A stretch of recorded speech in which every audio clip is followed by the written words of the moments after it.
Hey everyone, you're listening to Hocked Unloaded with writer-director Steve Drake and producer Rachel Franz. This is the podcast where we tell you about how we made our first feature film, Hocked.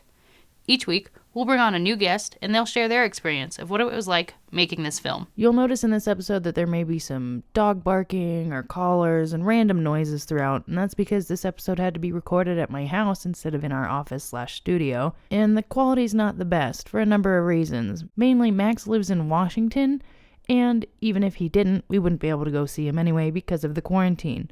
With all that, we hope you enjoy the episode. Welcome back to part 2 of Max's podcast. Today he dives into the specific tracks that made Hocked feel bigger than we ever expected. We hope you enjoy it.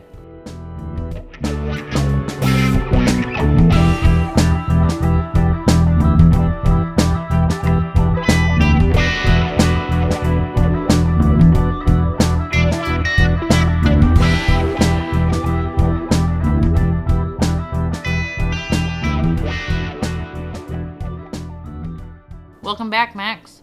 Let's get Hocked and loaded. So, I think we should start out with the. I have a horrible thing I have to apologize for to you, Max Brown. Mm-hmm. Green. I feel like you put a lot of effort into the track Green. Is that true? Mm-hmm. Everything had a lot of effort. Yeah. Well, you know. You sent me Green with maybe the first batch, or I guess we'd call it the second batch. Yeah. And it didn't have a place in my heart at that time, unfortunately. And I think it was because I had my heart and soul set on somehow getting Clutch to give us that song that we never were able to actually get. And then it kind of took a back seat in my mind when we were getting all these other tunes, and I sent you kind of an update on what I was looking to get from you, and the hook was still blank in my mind, and you were like, "Hey, idiot, I got this sweet tune called Green that I made for you. Maybe you check that one out." And I went back and I plugged it in, and dude, it was just like, it was like the ugly duckling. It was the end of the story when it becomes the beautiful swan and makes all the other ducks look like idiots. And I think it, honestly, man, it's almost like my favorite tune that you've come up with now, just because it's like, it's the Hocked ballad. For those listening at home, Green is the intro and outro for the podcast too. Yeah. And it just screams Hocked, and I love it so much. So I'm sorry that you had to smack me in the face with it. No, it's all good. Because in all the versions of the movie that you sent me, all the cuts, sometimes I wasn't sure what music was staying. There's some royalty-free stuff, so I wasn't sure, where you sourced it from, how married you were to certain stuff in certain parts. And, you had that credits thing, and you had it in there for the longest time. And I was like, I don't know, I sent you this good credits song, and you didn't put it in there. I guess you don't like it. And I just sat on it. And then, once I just got tired of hearing the other song in the credits. I was like, no, it's Green. That's the song for the credits. And I was like, I just wanted to float the suggestion by, and hopefully, hope that you would hear what I was hearing. And thankfully, it worked out. That one was kind of a baby from day one, because that bass line is just kind of classic. And I knew, when I had that first just very little intro, the bum, I just knew. I was like, this one's gonna be a banger. Yeah, dude, take us through it a little bit. Break it down. Yeah, it was, I wrote that one. That was one of the pieces that I wrote kind of watching the movie. I would kind of Frankenstein a setup of getting my laptop in place and having the movie and my recording software queued up so I could start recording at just the right time that the scene started playing. So it was a lot of being an octopus, using hands and feet to do all kinds of stuff. And I just kind of tried to follow that scene. And so I kind of, each scene in the movie has a tempo. that I kind of found. There's like a pacing to it. And I always tried to kind of tap into that and find out, where those natural beats are. And I kind of mapped out the tempo. I kind of made that drum loop that you hear. That's kind of like a old bluesy kind of, almost like a jazzy kind of New Orleans inspired kind of drum beat. And then that bass line kind of just came. That was like the first thing that I played, and I just sort of played it over the scene, got the length down, and then I just sort of jammed out a couple guitar things, and I laid that organ over it, and I think that was it. It came together pretty quickly from its inception, and after like that initial version or two, I don't think it changed much other than mixing and things like that. It was kind of perfect from the get-go, at least to me. Oh yeah. Oh yeah. And I think at the premiere, the first thing you see up on screen is Steve Dirks sitting there in the interrogation room, and you kind of have that intro music, and it's very building. It's like, okay, what's going on? And it definitely mirrors that scene, because that scene sort of sets the stage for okay, this guy's telling this story. What do you do? Blah, blah, and who the hell is Laney Green? And then, Green pops up and starts playing, and that's kind of when it's sort of like, all right. I think everybody settled in and was like, with the hook and that tune, when it was done, it was like, okay, this is what we're in for. Buckle up, this will be pretty cool. And I think that it worked out excellent after I was smart enough to put it in. Well, and it's got it feels so layered, like Steve was saying, on the building front for that opening interrogation scene and everything, and it layered so well. How did you go through and decide in what order to layer it, and what kind of was the process of choosing what exactly went into Green? It was a lot of, I was listening to a record called Odd Soul at the time, by a band called Mute Math, and it's like a very bluesy kind of like electronic record. It's super weird, and they just kind of they're playing blues riffs, but they're just making them super weird, and I kind of wanted to mimic that a little bit. So you kind of hear there's a guitar solo in the song, and it took me a couple different takes to get that right. Because I needed to play through the whole thing. I didn't want to chop it up and edit it.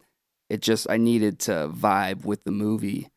So there was a lot of that. And I felt like not only was it introducing the movie and the character of Lanny really, but I felt like it was introducing you to Bozeman, and sort of taking you around town and showing you this is the backdrop, this is everything. So I wanted to try to capture that fictionalized version, because I had a beautiful time in Bozeman. I thought it was a very nice town, but I think in the movie it's meant to be a little slimier, a little more mysterious, almost like that bar in Tatooine in Star Wars. The cantina. It's you're not sure what you're walking into. There's guys in the alley with guns and pills, and it's dark. There's all kinds of stuff going on. So I wanted it to have that kind of feel, but also be kind of funky. But I wanted it to sort of have that. There's a lightheartedness with the whole movie too, and so there's this kind of bah, bah, bah, cascading kind of chord thing. And once I kind of figured that out, the whole thing just kind of vibed, and it kind of came together really naturally, thankfully, because I felt like it was such an important piece. Once I sort of had all those, I just kind of recorded take after take, just doing different things on different instruments, and at the end of it, there was Green. It was almost like a fever dream, really. The whole movie is kind of like a fever dream for me. I don't even remember stuff that happened. Yeah, really. Going back to the blooper reel and some of the behind the scenes stuff is I don't even remember that day. That was crazy. Well, cool, man. Let's switch it up. and get into some weird stuff, some fun stuff. Where did Booger's hunt come from?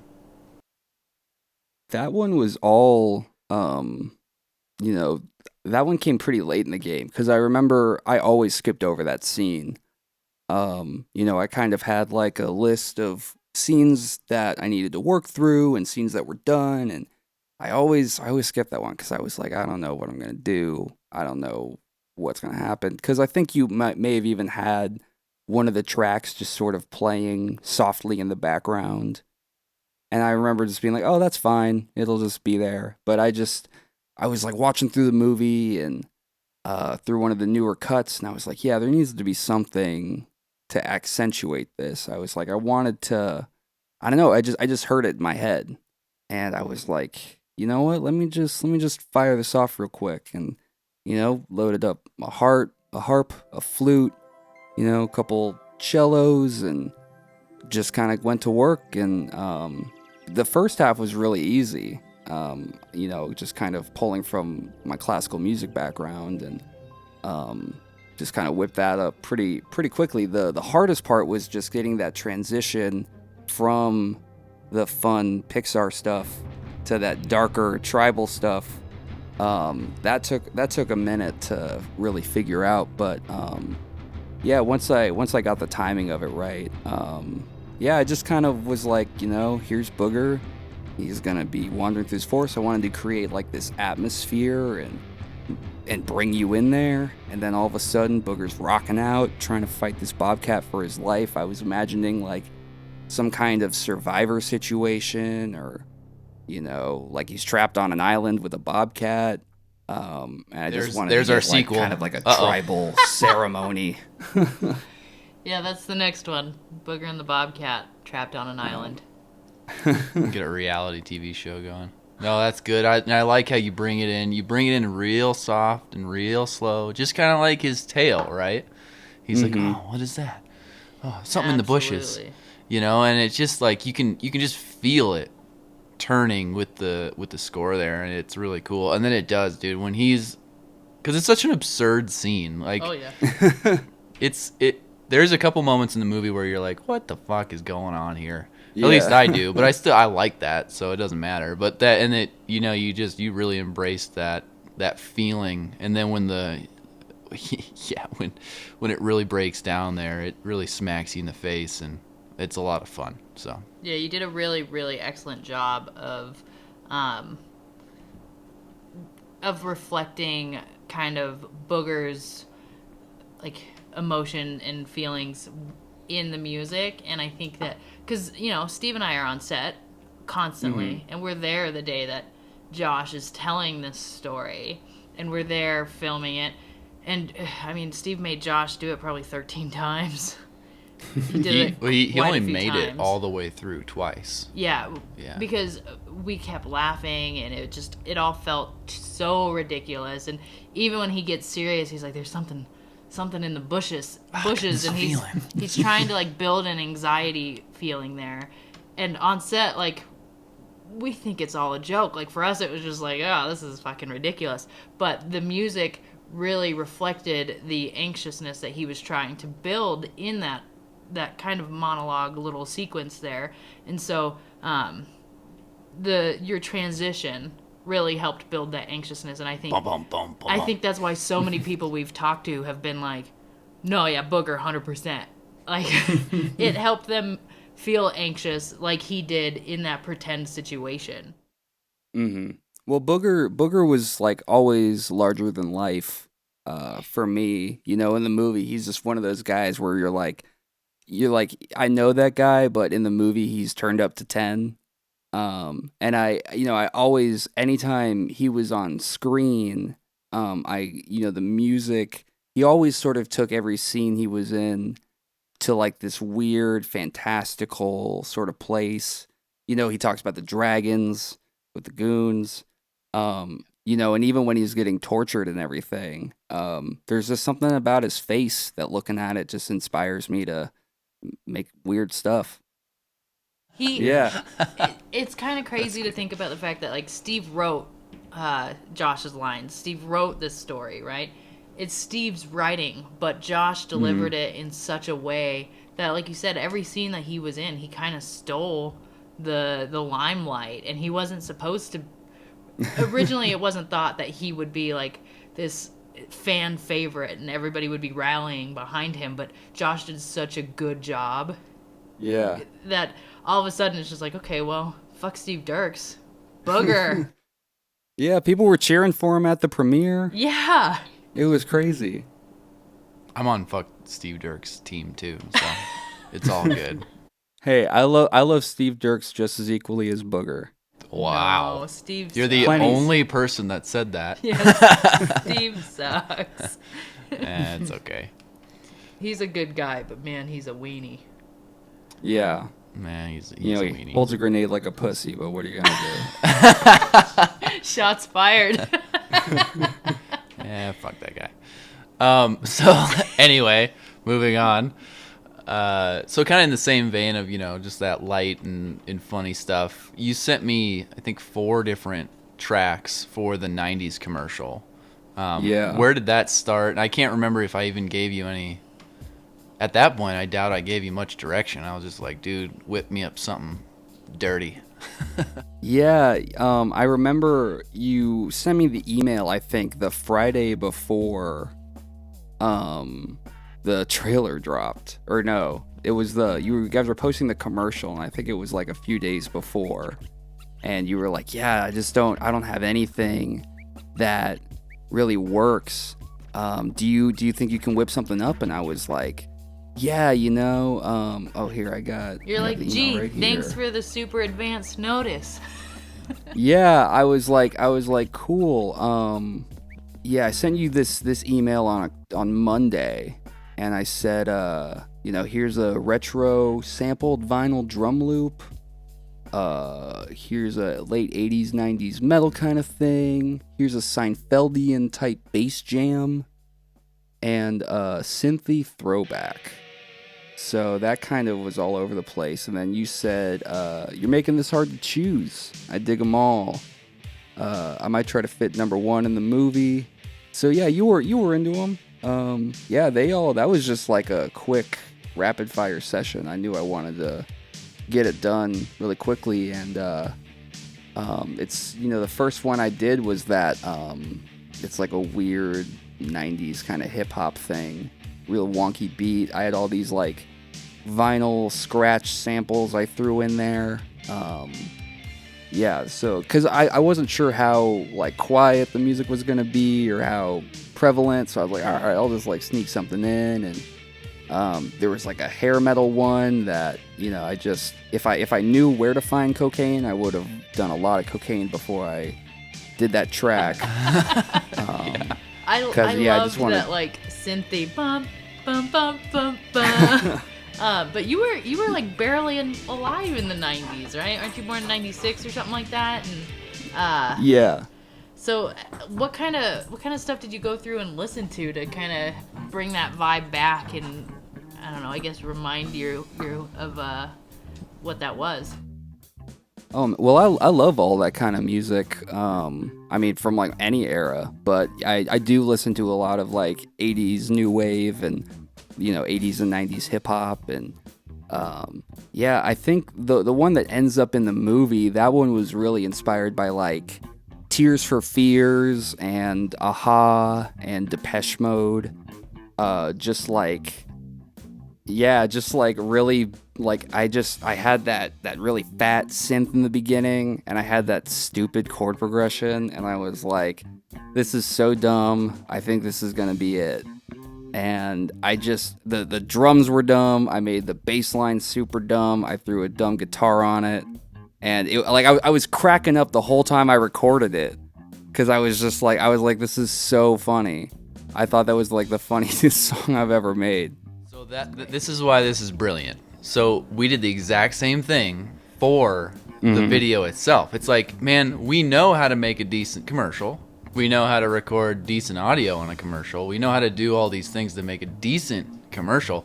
So let's flip it on its head and make a dumb commercial, right? Like, let's put a lavalier mic on him, but let's not tuck it in his shirt. Let's just have it dangling down, and let's like make the camera stupid and like shaky, and just And make dumb. it. We know how to make something good. Let's make something dumb. Bad. And dude, Yeah. it was like the perfect mix. People were, I think, 2 people I've talked to were like, dude, was that a real commercial, like, from your family back in the day? Like, we fooled people, man. And that's a credit to, like, just how dumb we wanted it to be. I think Yeah. I think when Steve first showed me it, the commercial with the track put in, he was like, I think he mentioned that you had said something about like being at a mall or something like that. Yeah, And the description was, I think you said, this is like for a mall if it was having a commercial and it didn't know that it was going out of business.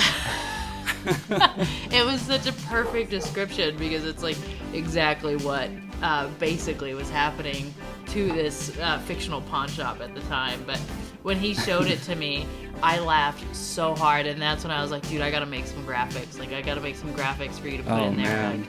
Like, let me be a part of it. And I watched a bunch of like Saved by the Bell openings, like 90s Yeah. sitcom like intros, and I just watched a ton of them, and I was like, all right, I know what I'm gonna do, because you're the song that you made just like so inspired it. I was like, oh my god, yeah.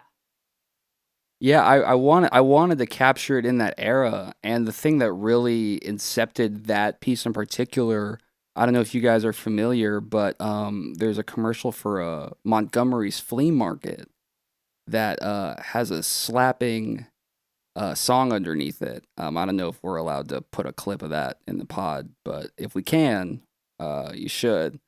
Yeah, and yeah, it's this dude, and he's just green screened over like terrible, horribly pixelated images of his flea market, and he's just singing along to Montgomery's Flea Market. Oh, And I think I do know what you're talking about. Yeah, yeah, and that I was just imagining, just I didn't know who was in the commercial at the time, and I was like, all right, Steve or your dad. I was just imagining whoever's gonna be in this, just dancing and singing a little ditty about the pawn shop to this. So I'm glad it came across. Oh, yeah, beautifully. Oh, dear. Do you need money? Instant cash loans for you. So bad. That was a classic scene. Yeah, so bad it's good. I'm so proud of that. Well, let's turn it down. So, Rattlesnake. Mm-hmm. Let's talk about it. Because that one was interesting, Yeah. man. That one was one where I can't remember if I chose to put that one in there or if you were kind of thinking to put that one in there, but I didn't know what we were gonna do for that, and that one evolved a lot too, and it makes a little more sense now that you said in the last podcast about how you wanted to incorporate the guitar heavy because it made sense for Lanny's character in a lot of Lanny's scenes, and now it makes sense that when you added that other guitar tune on over the original one in Rattlesnake. And I guess maybe we should tell people. So this is a scene where Lanny has entered the trailer and he's creeping around looking for his stash, and then he ends up getting picked up by Clay in the bathroom. So Yeah, that one was fun because I remember watching it and I wanted to do something really moody because it felt like a real low for Lanny. And I just kind of did like a really quick like blues improvisation, and I listened to it and I was like, yeah, this is cool, but like, I don't know, there's something like it's just a little cheesy, and I reversed it and it was it was perfect. And I was like, oh, cool. And I thought it was just done. I was like, that's moody enough. I'm cool. And shout out to Liv, who really was a centerpiece of this whole process. She was kind of my sounding board. I like, yeah, nothing that made it onto the movie didn't make it on without her permission. Because I was just so convinced that like a lot of the stuff was like I just got in my head, and I was like, I'm pretty sure this sucks. I've been working on it for 6 hours. how does this sound? And yeah, really, that's how it is for all my stuff. But for the movie, it was nice to have that sounding board. And I remember, through all the cuts, that original version of Rattlesnake kind of survived. And I was like, cool, it's like totally fine. And I remember I was listening to some Nine Inch Nails, and there was this really creepy like piano line, and I was like, yeah, that would be cool to do something like that. And I threw some piano on it. And I was like, you think it sounds like too much? And Liv was like, no, you should put some acoustic guitar on it. And I was like, oh yeah. And I thought it would be appropriate too because he finds this broken acoustic guitar. So that's kind of, and so when I wrote the part you hear in the movie, I kind of wrote it to be kind of wonky like that and to be a little off kilter because it was supposed to reflect kind of Lanny's position and his sound and where he was at and how everything was He's really coming fucked down, up. man. He's freaked out. He's been on the lam for a day or so, and I get it. That actually kind of answers the question I was going to ask you because I remember Steve showing me showing me the scene, and you had sent him 2 different versions of a song, and he was trying to decide which one he liked better, and he wasn't sure, and he was like, I just feel conflicted because he felt like there were parts that the song felt like it was fighting itself. And I told him, I was like, well, I think that's intentional. I think that's supposed to be representative of Lanny kind of fighting with himself. So I think that was great. I think you fucking nailed that, and it definitely came across. I think that it really spoke volumes to that scene. Yeah, thank you. Yeah, it was one of the few pieces where I really tried to like not make things sound pretty.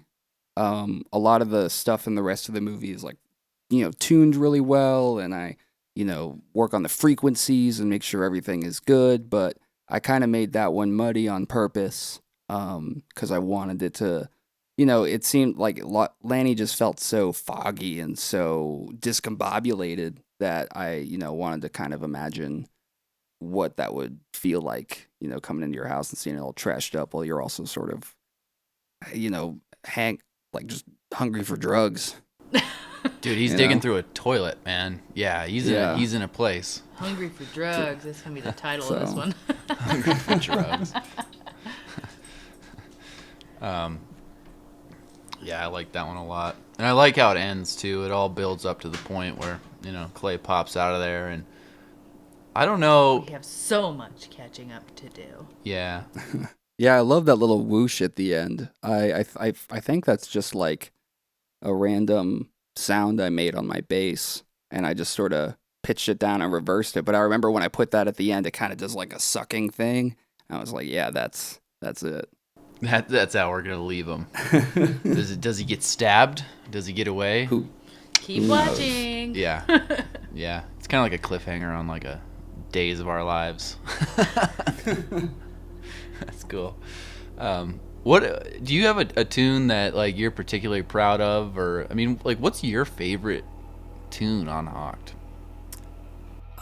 My favorite. I mean, if I was gonna play somebody a scene from the movie, I would probably show, and I wasn't worried about spoiling the movie for somebody. I would show them Lanny's spoiler, because that to me is just like everything about it was like so perfect. I love that scene. Can you describe that scene for the people listening because they don't know all the titles? Oh yeah, so that's the scene where the goons take Lanny to the pawn shop and they force him to rob the store and get the case, and he goes in and has an altercation with Steven Booger and eventually kills himself.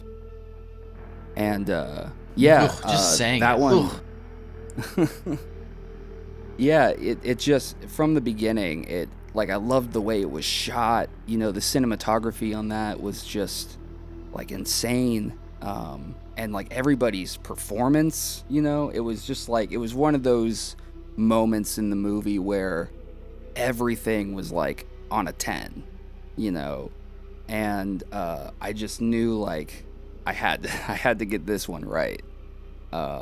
All like that was where all the pressure kind of went, and I kind of talked about it in the last episode, but working on that one was a trip.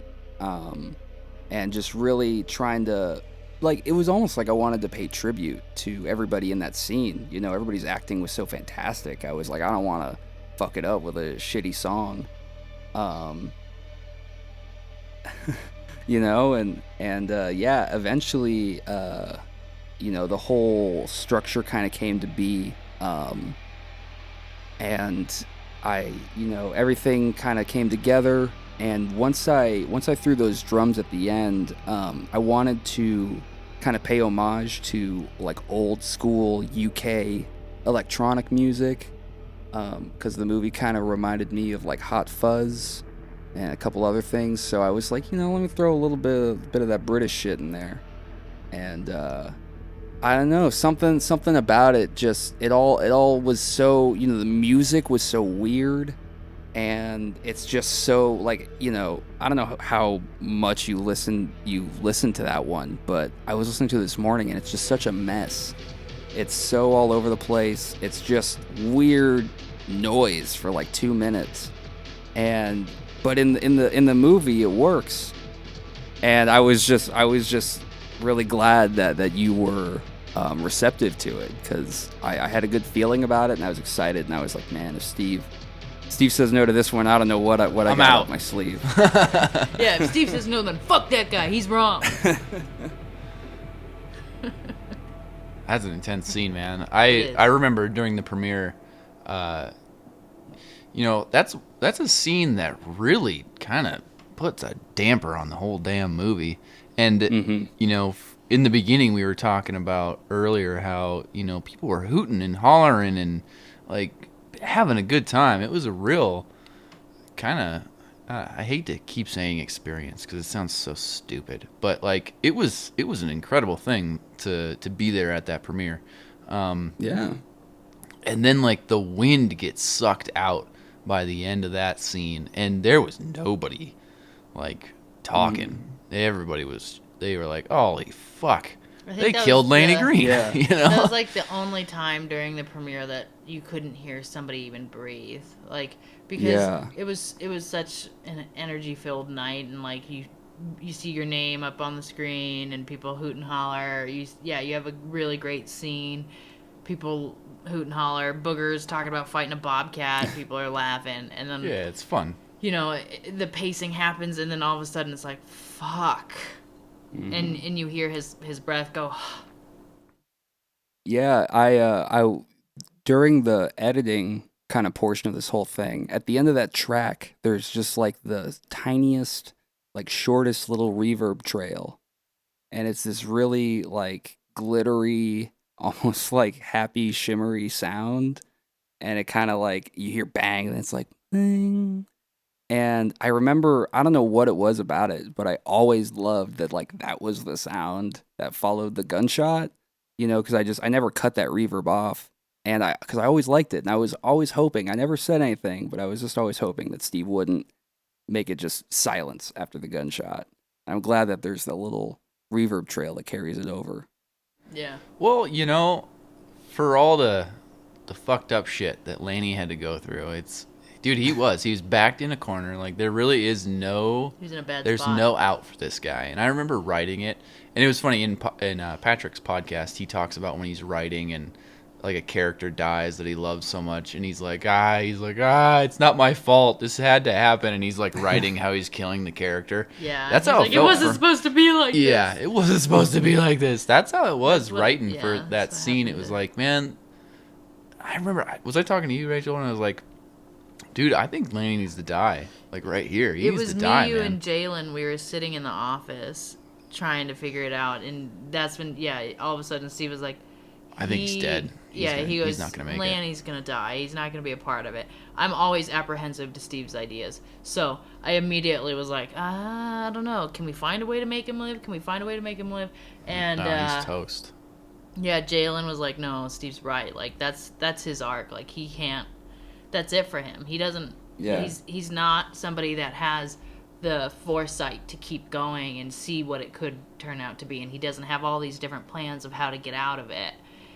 And you know, they were right. And poor Laney. I mean, I loved it. I don't know if you would consider it a twist, but I remember like Liv and I watched it. We watched like the first rough cut, and I was like, "Holy shit!"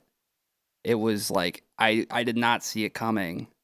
Even though like I had read the script, it's still just like I had like put it out of my mind, and I was just like, "Oh my god!" Like it just comes out of nowhere. Like I wish like I tried not to watch the movie as much as I could before the premiere, because I was like, God, I just want that fresh. I want to try to see that scene again for the first time because like when you're watching the movie, it's like you said, it's like a fun ride. And I used to kind of think that when Lanny does the deal, um, that's kind of when like the second half of the movie starts and the tone kind of changes. But I don't know. Now I kind of think it's after Lanny's suicide. Um, Even though because the deal kind of happens more halfway, and I was like, oh yeah, first half, second half. But I don't know. There's just something after Lanny's suicide that changes the whole thing. Well, so you read the script. You knew what was going to happen. But then you get to see a rough cut. And we've said a million times before that Rich did a phenomenal job. And when Rich, like, seeing that scene, seeing what Rich, like, how well Rich delivered that, I know for me it was a big moment where I was like, holy fuck, like, this isn't this is going to be better than I ever thought we could be. Not to be a dick, but it's true. So for you, you read the script, you knew it was coming, but you still were like, holy shit, that just happened. How did seeing people's acting abilities affect your writing process for the music? I think because like a lot of people, it was like kind of their first or one of their first experiences acting, and it was like my first time doing a movie. I don't know. I was just really receptive to everybody's energy. Everybody just had really strong presence. No matter, regardless of what they were bringing to the scene, even like the goons, everybody just has like such a je ne sais quoi about them that I just kind of wanted to capture. And everybody's like, I think that's part of the reason too that the music is so different throughout the movie is because everybody is just bringing their own flavor. It's not like when you watch a Brad Pitt movie and it's like Brad Pitt's just doing Brad Pitt shit. It's like everybody's there, everybody's just like exploring the space, doing their thing, doing what they do best, and they're kind of being themselves and bringing themselves to the table. And so I think because it's a lot of personality, it almost felt collaborative in a sense. I think because I was writing it live while watching the scene, it was almost like a conversation or like a jam session where it's not just like I watch a scene and I go and I write. I was actually like almost engaging with the movie. The movie was engaging with me. I was reacting to everybody's timing and, their emphasis on certain words, the volume, the aggression. So, I mean, it changed everything. I couldn't, it wouldn't have been the same score if literally one person had been cast differently. Well, we got very lucky. None of our first time, like Max said, most of our actors were first time actors, and somehow none of them sucked. So that was kind of a fucking miracle. Except for Steve Dirks. No. Your character sucked. guy. Your acting ability was actually pretty good. Yeah. I think you got what it takes. Oh, thanks. You're going to be a star. Oh shoot, Yeah. that's what I'm looking to be the next Brad Pitt. Ugh. No offense against Brad Pitt. I like Brad Pitt. I just don't.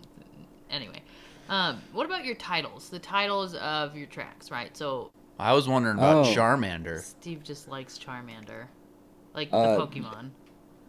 Well, let's see. That I mean- one, I'm trying to think. Charmander comes in at the very, kind of like the end there when. Yeah, it's when Booger realizes that Steve called the cops. Yeah, the cops, man. Yeah. Yeah. It's like, you called the cops? Yeah, the titles are, some of them are more official than others. There are, stuff like Lanny's Spoiler and Booger's Hunt were like names that came to me where I was like, oh, that's cute. I'm gonna call it that. Cause I like wrote it while I was watching that specific scene. So some of the stuff kind of came about in that way, some of the names, but a lot of them are just working titles. I do that in my own like personal writing sessions where you have an idea but no real core concept, so you just need to call it something. So I just kind of whatever was on the top of my head. Charmander was called Charmander because I was thinking about Charmander. Uh, yeah, it's just sort of like the vibe. I was like visually inspired for a lot of it, so that's why like desert's called desert, and creep is called creep, and things like that. Yeah, a lot of it's just whatever the first thought is that pops in my head. I've kind of learned over the years not to think too hard about a working title. Gotcha. Well, speaking of which, let's go into Desert and Creep. They're definitely The darker themed. two of the more kind of ominous and more like just tony and kind of they're subtle. They're in the background, but they really have a good place on screen next to their acting counterparts. Yeah, those were two that were kind of married to their scenes from the beginning. Those were written kind of during a viewing. Yeah, Desert, kind of like I talked, it's a lot more bird centric than I would have thought of initially, but I love that scene. That was another scene where I was like, I need to get this right, and this is either going to be like really cheesy and lame, or this is going to be cool. And thankfully, Real go quick, ahead. Desert is the scene where Curtis he's out on the prowl in the snow, and you see Detective Kelly getting the kids ready for school. No, you're good. Yeah, that scene just felt really like, you're kind of being introduced to this darker world. Like I think it might be the first time we see or hear Jay in the movie. Yep, the whole Goon Squad and Jay, that's the first taste of them. Yeah, so I wanted it just felt dark and scary, and I don't know, I played with a lot of different stuff. I tried to add drums to it. And nothing really worked. I felt like less was more. That main synth was really holding it down for most of it. And along with like the penguin screams. them penguins and the synth are holding it down. I am never gonna get over that. I'm never gonna get over that. You have to listen to Hocked Unloaded to ever win like the super fan Hocked trivia, because the final question is gonna be, what creature was featured in the score? In the sniper scene. In the sniper scene. Particularly. They'll be like, interesting. A grizzly bear, maybe? Yeah, they'll think it's something big and intimidating. Yeah, scary. A penguin. The penguin. Yeah, cute little penguin. Yeah, I mean that one, I love a lot of the electronic stuff, and the more darker stuff is really close to my heart. Cuz I got to exercise, I don't know, a lot of the scenes were a lot more cinematic too. And I wanted to sort of create like this really atmospheric, tension-filled piece for a lot of those scenes. And Desert was one of them where I just, it was just nice to sort of go away from doing like a funky thing and trying to make a really creepy synth tone. That's part of the thing that kept me sane during it, was just trying to switch gears and doing stuff like Desert next to the 90s commercial, or Green. It's like I was working on all these simultaneously, because it just kept me creative. What about forgive me, is it Creep that's during Curtis's monologue? Yes. Okay, so Creep. Yeah. You know what's fun about that whole scene is I didn't do a lot of shit for that scene. Like, Single Six Media, we're only gonna not do a lot of we shit. We don't do a lot of shit. We don't do a lot of shit. Well, I didn't. That was and it's one of my favorite scenes, and I'll tell you why, viewer, listener. Well, they could be viewing it on YouTube. That's true. It all came together so nicely. Dave wrote his monologue, and I had to cut it down just a little bit for time's sake, but he wrote that whole fucked up thing, and Wow. And I didn't have to do it, you know. And He did a great job too. He did an awesome job. Yeah, it's such a creepy. Shout out Dave. Yeah, good job, Dev. And then you came in and you build this cool like world to set this story in. And one thing that helped with was I really like how that scene looks. You know, I had a chance to actually play with some lighting, and it wasn't just, you know, well, let's turn all the pawn shop lights on and it'll be kind of green and ugly and there'll be a lot of light. Like, okay, let's play with the light here and let's kind of paint this scene in a way where I didn't have to worry about the writing or the score. I didn't have to worry about much except for kind of my job in that situation was to make it look good. Yeah, and, it was minimalistic, but you were able to be creative. Yeah, and that gave me a lot of freedom, and I liked how that scene came together for all those reasons. And then Rich's performance too. The dude was like, we were like spraying him down with water to make him look like he's sweaty, and it was so cold in my basement. No heat down there. He was legitimately shivering, and dude, he busted out a tear for part of it, and what a pro! Everybody, that another one came together so well. I think he got robbed for the Oscar nom, but that's just me. What the fuck? Yeah, I don't think they've heard of Hocked quite yet, but give it like 6 more months. Yeah. The music for that. Dave, we've talked about his audition 100 times, and we've talked about Dave's abilities, but just listening to his monologue while filming it was bone-chilling. And then you're in the theater and you're watching it and you hear the soundtrack or the score that's going with it, and you are like, I'm gonna pee my fucking pants if this guy looks at me the wrong way. And all of a sudden, like, you didn't think that he had more depth of being terrifying, and then all of a sudden he does, and you're just like, well, fuck, don't fuck with that guy. And you start learning a little bit why he's the guy he is, and yeah, that was cool. And I know that was one of the scenes that I originally had something in for that you definitely blew out of the water. But yeah, maybe take us through kind of creating that. And I think that one also had a little bit of a note for the flashback part of it too, kind of how you weave that in there. Yeah, I remember the first half of it, mostly when Lanny's kind of getting tortured. That part was pretty much like good to go from the offset. I felt like I had some pretty cool like synth sounds, and I had these creepy like guitar pick slides that I slowed down like 300%, so it was just creepy crawly little things.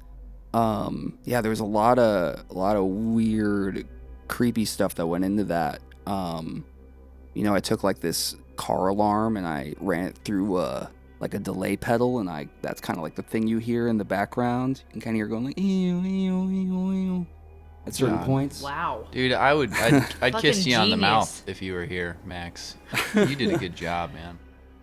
Yeah, I remember because I was writing it and I was like, you know, I feel like Lanny, you know, the scene starts and he gets the bag pulled off his head and he just immediately starts freaking out. And I just heard from the first time I saw that scene, just like alarm bells going off. And I tried to think about like, what would be a cool way to mimic that? I tried some guitar stuff. I tried some synth stuff. I was like, all right. So I just like looked on YouTube for like a car alarm and I just like went to work. So that's something you hear in there.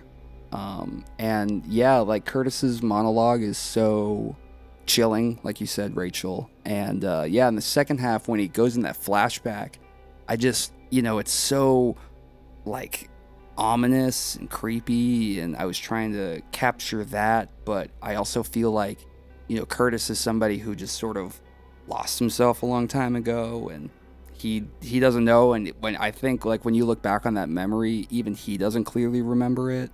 I think like that's the version he wants to remember, but the real version could be much more fucked up than that. That's the fun of Hocked. It's all just a story, right? So nobody has any clue what really happened. Maybe Steve Dirks is a big fucking liar. Yeah, you know. So maybe he killed Lanny Green. I just wanted to. I struggled with that for a long time because you and we passed around a few versions and nothing was really sitting right. You know, I think I definitely tried some drums at one point and a couple other musical motif kind of things, and everything just felt out of place and really like too distracting, or it just didn't add anything. But eventually I came up with this I took my whammy bar and I was just kind of pressing it up and down while I played that guitar riff, and so the pitch is kind of warbling in and out, and it kind of creates this like creepy, it almost sounds like the guitar is being like bent out of shape while it's being played, and I just wanted everything to feel really like just not right. Nothing is correct, everything's going to go wrong, and you just don't know how. Yeah, I just didn't want it to sound right. I didn't want it to sound clean or correct. And I remember when I felt like I had cracked it and I sent it over to you, you were pretty hesitant at first. You were like, "Yeah, I don't know. It kind of sounds weird. I'll rest with it for a few days." And I think after like during the next cut, you were like, "Yeah, that seems good. We don't need to do anything." Let me lay something out. Hot Fuzz, dude. The first time I watched Hot Fuzz, I didn't like it. So, and it's like a huge influence on this movie, and I love Hot Fuzz. I love it so much, and I was such an idiot for not loving it immediately. So, dude, sometimes it's weird how stuff hits you, and then how it settles, you know?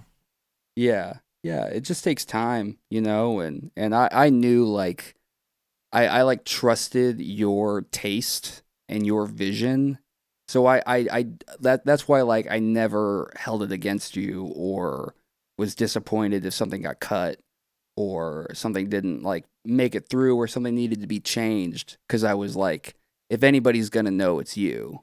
Well, and here's the thing. Steve is like the biggest critic in the world, and he knows what he likes until he doesn't know, right? And so what I mean by that is when Steve is doing something, he generally does it his way, and when something hits him in a way that he's not expecting, he kind of takes a moment to think on it. And with you, in particular, I think meeting you and hearing your music, that was like a thing where he didn't think that's the way it was going to be. He didn't think he would like it so much, and so for him, it's one of those things where he's pleasantly surprised, but yeah, he has to be sure. He has to be sure because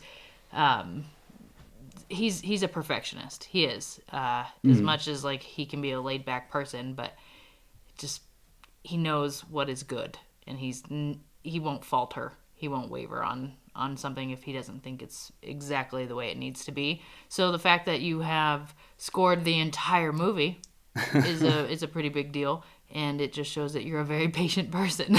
I was just about to say, yeah, patience is key, and that's something that was appreciated. Yeah, I think it's just because I had the end goal in mind. I think I just, and I also really like did genuinely like believe in this thing from the start, and I just like had a feeling that it was going to be really cool, and I was like, this is something that like originally I was like, yeah, I'll just do a favor for my buddies. Why not? A friend of Rachel's a friend of mine. Who cares? Somebody I haven't talked to in 10 years. Yeah, I'll do a favor for this stranger. Yeah, I was like, yeah, I'll whip up a couple tracks. It's like if I called up like some kid from woodshop from like 7th grade, and I was like, hey man, I'm building a dresser. You want to come hang out with me for 6 months and build this dresser with me? Well, and I know that I've been told that I didn't do a very good job at selling Max to everybody else, but I think when Max and I first started talking about getting him involved, I told him, I was like, look, he might not respond for a while. I think I tried to warn you and be like, don't take anything personally. About me? Like, yeah. Oh, yeah. I was trying to kind of like build him up a little bit to anticipate a little apprehension almost, and I guess I didn't do a good job at selling either of you, but that's how I knew it was a good fit. It was right because y'all sold each other to each other. Yeah, I'm used to dealing with musicians. I'm used to nobody emailing back, so the fact that Steve emailed at all is a miracle. You are like one of 5 people that were able to consistently stay in touch with him for a solid year. So that should be in the Guinness Book of World Records right there. Yeah, that's good. Yeah, it worked out, And I don't know, hopefully when we do the next one, we won't have to do it remotely. I agree. Dude, what I'm getting from this conversation, and this is what I love about these conversations with everybody, is, and I've said this before, but, everything happened so fast. 2019, holy shit. It came and it went because we were just so in the trenches with this movie, and every day, every hour of, man, it was crazy. So to get to hear people's perspectives and just how hard that they worked in their own entity, or not entity, in their own contribution to the film, it's incredible, because I was working fucking hard, man, and I didn't have a chance to really like keep my head up and look at people. And dude, you're like 2 states away, so it's hard to even like, I was getting these gold tracks and just being like, fuck, man, how is he doing this? And now I'm hearing that there's penguins and there's like all these sounds that you're incorporating, and you're digging into shit from UK just because I liked, like we were thinking Hot Fuzz is cool. Like, damn, man, you're doing a good job. And I am just like, it's good to see hard work, and it's good to kind of like recognize that, and that's what this is all for. So it's cool, and I'm also excited for the next thing, and to work a little more, from the get go. Dude, you were halfway through. The project was basically wrapped, other than our summer portion and what we needed to reshoot or get some snow for. So dude, you came in late in the game and you killed it. So and all of a sudden we're like, we need you to do a year's worth of work in 2 minutes. Yeah. So dude, I'm also excited for the fact that we could get together sooner rather than later and start bouncing ideas. And I could, even if I had, there will be a day in the future that it'll be like, all right, this is the next thing. And I'm going to be reaching out to people and being like, hey man, this is the next thing. I've committed. This is what it's going to be. Like, let's start talking. Yeah. So Yeah. I'm excited for that day. Well, and there were so many times where, like I said, Steve is a perfectionist. So in the beginning, when I was like, I'm going to reach out to my buddy Max or whatever. And he was like, okay, well, you reach out, and if he sends you something you like, you send it my way, and then we'll go from there, right? But then after he gets past all that, and there were days where I would come into the office, or he would come in and he'd go, have I ever told you that I really like Max? And he would just be sitting there working on it, and he would go hours without saying a fucking word to me. And then he'd take his headphones off. I really like Max, that dude. And then he'd just put them right back on and go right back to work and have nothing else to say. So, Oh, well, that's sweet. I think it's just my music.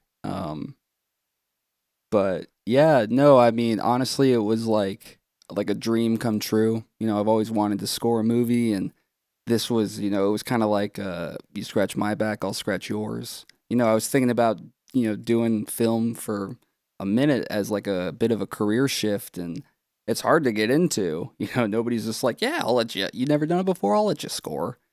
And, I was like, well, this is an opportunity for me to, get this experience and see if I even like scoring a movie. I was like, I might fucking hate it. And thankfully I didn't. I loved it. I loved every second of it. And like just collaborating with, you in this medium of like, we're doing two totally different things. You're editing a movie and I'm, over here manipulating penguin screens. Yeah. But, at the end of the day, like we're trying to merge our two worlds together and like marry them into this cohesive experience that people are going to watch and hopefully enjoy. And I love that part of the process of just like sending you stuff and being like, I thought this would be cool for this scene. And you're like, yeah, and I plugged this track over here. And I'm like, oh, that's great. So just that whole process was really fun, yeah, I don't know. Whatever we do next, I'm here for it. You just you hit me up. I'm here. I have been trying to get into a sci-fi project, so I don't know if you got anything like that up your sleeve. Well, Mum's the word. I got something. yeah, And dude, it's weird. it's going to be weird. Well, hopefully next time we can scratch your back with money. Yeah. No, we'll write you into the budget. Yeah, I'll take it. No kidding. Well, we would also God like to knows you scratch our deserve it. own backs with a couple dollars Yeah. too. But Yeah, exactly. Yeah, there'll be enough to go around. Well, okay, let's steer it back real quick here. We got off on something. I wanted to talk about, I had there's one I want to just throw at you off the cuff here. There was one, and I'm probably going to blank on the actual name of the track, but it's when it's the reveal of the contents of the SD card, and it's pretty different. What's the name of that tune? I can't remember. Oh, I think it's Corrosive. Is it Corrosive? I just played that. Now I'm confused. Oh, yes. Yes. Okay, let's talk about that one then. Right, because you told me to cue it up with the drop on that. Okay, right. Well, I like that one a lot just because it seems like it's a lot different. Oh, yeah, they when they're looking on the computer and you cut like from the truck to the computer, and you're seeing all the files, and I was like trying to figure out how to lead into that scene, and I was like, it'd be kind of funny to do like a cyber hacker sort of matrixy kind of vibe, and that's kind of what the initial version of it was. It was a lot like more digital and bleepy and bloopy, and it just like, I don't know, I was like, this doesn't do anything for me. I don't feel anything when I hear this, but I just like, I had that was like an old beat I had sitting around too. It was for like something I wrote it like a year and a half ago, and I was just like, I was going through some older demos, and I was like, I heard it and I was like, wait a minute, I think that'll fit. And I just kind of Frankensteined the two together. I changed the bass line a little bit and added some other stuff, and it kind of fit. And I was, a little worried that it was going to be too, like, it's like such like a hip hop banger. I was worried that it would be like too disconnected from the movie, but I feel like just for that particular scene, it kind of fits. And I just, I was like, these guys mean business. They're hanging out with gangs. They're doing all kinds of shady shit. They're tough. They're about to show up to like wreck some people's dreams. So I love the way that you I love the way you described it, because to me, when I first heard it, I think I remember thinking like, this feels very like futuristic doom goth punk rock matrixy, like like it just felt like the perfect weird mix of like some doomy shit is gonna happen.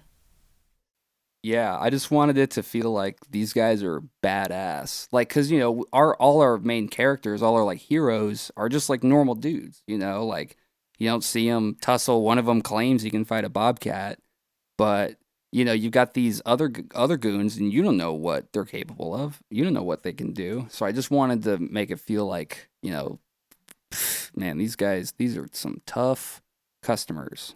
look out, they're coming, right? Yeah, great job. Loved it. Thank you. Speaking of, tough customers showing up, let's dig into Jay's here a little bit more, because I didn't know what you were going to do, and Jay's entrance is it's kind of one of our twistier turns, and I didn't know how that was going to play. I didn't know if people were going to like it or not like it. It seemed like people were pretty surprised by it, which was cool. And how did you kind of channel that into the score? Man, I remember the reveal was really good, and I was like, yes, this is like a really great twist. I love that Jay comes in at the end, and kind of just like fucks everybody up and then bounces. I was like, that's like swag if I've ever heard it. Yeah, she runs in, bitch slaps everybody, and then leaves. And I just, that one was like, I don't know, I had to pour over that one because the timing just was like, kept kind of changing, and I don't know, there was just a lot of like mystery around it, and at first you don't really even know that is Jay, and then like you're kind of like, oh, that is Jay, oh shit.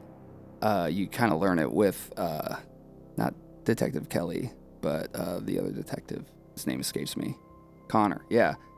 And yeah, it was just like, I loved that scene. I loved just this kind of palpable tension that ran throughout the whole thing. And Jay's monologue is so great. Jalen obviously is a very accomplished actress.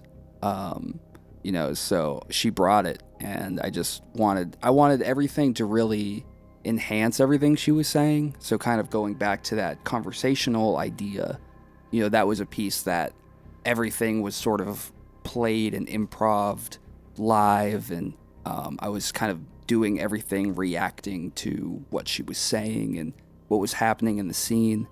Because everybody, even like the goons and how they're just sort of standing around, and everybody's got some part to play, and I wanted musically to kind of reflect that. And there's also this sense of unease. So like I was saying in the last episode, I put that glitch static in there that kind of runs throughout the whole thing just to sort of keep you on your toes. It was a blast to write. It was hard to pull off because I wasn't sure it would be big enough. I thought, keeping it kind of minimalist, and it's one of the more quieter pieces, I would say. And even though it happens during one of the more violent scenes in the movie, and I just, that was one I kind of sat with for a long time, and I wasn't sure if it was going to be the right direction, but I feel like at the end of it, the whole thing, it really came together. Jay's character, she's too smart to be loud, right? She's kind of, she uses these chess pieces at her own disposal because she's hiding, man. She's sneaky, she's manipulative, and I think that was definitely the right direction to go for that scene. And it's a shocker, the two goons part, and there's this girl, and it's loud. It's like, wow, we get our sweet Inception moment, and then it totally backs off, and that's exactly what would happen in that moment for the characters who are in there. They're like, wait a minute, oh, what? And then it almost what, like Connor's reaction is basically everybody, right? They're like, wait a minute, what's going on? And Steve and Booger are totally like traumatized from the scene to be like too committed to knowing anything, but everybody Curtis knows what's going on. He's like, I'm fucking done, man. This chick's here. She's gonna end me. Yeah, Curtis Connor's is the only confused, one. and I do like that that really subtle I don't even know how to describe it. It hit me kind of like almost Goonie-esque of like this like wonder, like, oh, she's walking around like, what is going on? I like that a lot. And then at the end, it really ramps up to like, oh man, is she gonna kill everybody? Oh my god, she's killing everybody. Like, that was cool. That was a good way to take that. Something that when I watch that scene, something that like sticks with me, and it's only because I was there for filming it and everything, but like, and when the behind the scenes come out, people will see it. But there's a lot of like, oh, your open sign's not on, and like people just walking into the store, and like we had this big neon like poster board in the window that said we're closed, location being used for filming, things like that. And Jay comes in, and the two pawnbrokers look over at her, and in my head I always think, oh, they think she's a customer, like, oh, we're not open right now, sorry. Because bad time. How many times did people walk in while we were trying to film something, and we had to be like, yeah, we're not open? 3. Okay. That were on camera. that were filmed. I know for a fact it happened more than that. Yeah. Like, we would be setting up lights and stuff. We had one guy come in and goes, oh, are you doing a photo shoot? I see all the lights. You're taking pictures, I see. We're like, no. No, I'm making art. Yeah. Get out of here, man. Yeah, so it's one of those things where, like, you can see the expression on the pawnbrokers' faces where they're like, oh, fuck, like, we're still open to the public. So it's like a very brief moment where it's like, oh, this is going to be a funny moment. And then you're like, oh, no, that's not funny. That bitch is killing people. She here to murk. Like, she's out. So. And especially after the scene before it with the grenade, that scene's so intense and frenetic and, just crazy that I feel like after that whole thing ramps up and then Jay comes in, she just kind of comes in and she's almost like a mom where all the kids are playing and fighting. And then she comes in and everyone's like, oh shit, just like be quiet, be cool. And then like it sort of like calms down and you're like, oh, everything's good. And then she just like starts capping people and it's like, oh, maybe everything's not good. Well, let's end it. Let's end it on Bobcat. Because Bobcat came in pretty late. right? Yeah. I think you had a placeholder for that. I had a placeholder for that for a long time, and it was I was pretty happy with it, but man, I was so like 100% sold on your tunes at that moment. I was like, dude, make something better, man. I know you can. So, and I really like. So we're talking about Bobcat. It's a tune that comes in.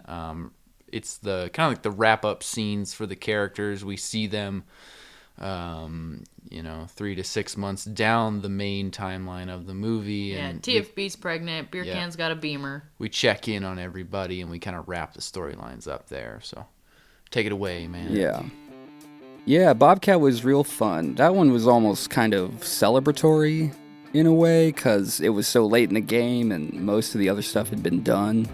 And I was like, this is it. This is one of the last ones I got to really build from the ground up. And yeah, it was just like, I was like, all right, movie's done. Everything's wrapped up, and the scene was so, the scenes that follow that like first picture where you show kind of like the pawn shop and everything, it's like everything's kind of funny and really like atmospheric, and I wanted to like really play with that. So I was listening to a ton of like vintage Chili Peppers, Uplift Mofo, Party Plan, think like kind of that era, and I just wanted to really pay homage to like everything that had sort of come up in the movie. So like there's like, that's why like there's synths in there, there's guitars, it's heavy and it's funky, and I just kind of wanted it to try to cover all the bases, but also kind of be really fun. And it's like, this is it, this is the end of the movie, we're partying. It does have some of my favorite bass work in there. That was like one opportunity I had to really, like, the bass wasn't holding it down, so I got to really shred on the bass. And I think, up until then, the whole experience had been like I was running blind, just, trying to reach out and touch whatever I could to keep going forward. And at that point, it felt like I knew what I was doing, and I understood the sound in the movie, and I didn't have to worry about all the edits, and I could just sort of write and have fun with it. And I think it really came across. I think it's sort of like after everything that happens, it's like a lighthearted way to kind of come out of the movie, and you sort of get a little bit of your groove back. Yeah, it leaves you on a good note. I mean, this movie isn't a Disney movie at all, but I mean, in their own right, everybody either gets kind of what's coming to them, or they get some sort of victory. They all lose something, but they all kind of get it. But it also leaves them on a little bit of a note of like, well, are they going to be able to, how long is this victory going to last? Like, you see Steve, he gets his ice cream shop, so that kind of wraps up his storyline, but the detectives are there, they're keeping an eye on him, right? Absolutely. It's like, well, that's why it doesn't end on a happy, resolute chord, It ends very discordantly and very ominously, because, who knows, maybe there'll be a Hawk 2. Well, Booger died at the end, so I don't know about that. I mean, what? That's is that not confirmed? Official. That Just is kidding. not official. It's not confirmed. Yeah. It is in my fan fiction. Dude, you got to share that with us. Yeah, maybe next podcast we'll do a reading. We'll do a dramatic fan fiction reading. Yeah, we'll play all the characters. Steve Dix. Yeah, if you're listening to this, let's hear your fan fiction for what happens after the Bobcat jumps on Booger. Oh, God. Yeah, send it. I'll score it. Boom. Yeah.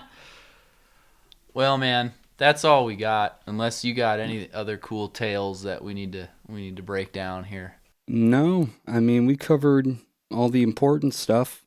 Just it's been a pleasure being on the pod. This is a great show. I'm glad you guys started podcasting. You guys are really good at it. We're definitely, it's ragtag, but it's fun. It really is. It's cool to just unload and Hey, that's the name of the show. Is it cool to unload? Because it's Hocked Unloaded. Is it cool? Well, I thought it was cool until you sound like an idiot. Yeah. So yeah, man. Thanks for coming on. I've been really looking forward to this one because there's a lot to unpack with the score. And honestly, he's been bugging me about it for weeks. So quarantine, I was like, this is the perfect opportunity. we can talk All to it Max. took was a pandemic. Yeah. One little bat in China. Yeah, all we needed and, was for got us some guy to eat together. a bat. So, thanks for talking Hocked, man. Yeah, it was my pleasure, you guys. Anytime. Hopefully, we can reconvene on the next one. Yeah, hopefully we'll get you out to Montana more. Yeah, that'll be good. Maybe we'll get in the studio. We'll all get weird, make some weird stuff. That I sounds like like it. so much fun. I'm not even kidding. Let's get weird, you guys. I like it. Later, Max. Love you, buddy. All right, later, guys. Love you too. Good talking. That's it for this week. Thanks for joining us for our first 2-part series. As normal life starts to set back in, we hope to have a few more guests on the show before it's all said and done. Next week will be another off week, but then we're back with more Hocked Unloaded. Keep up to date on all the Hocked things that we're doing and where we're doing them by following us on all the major socials at Hocked the Movie.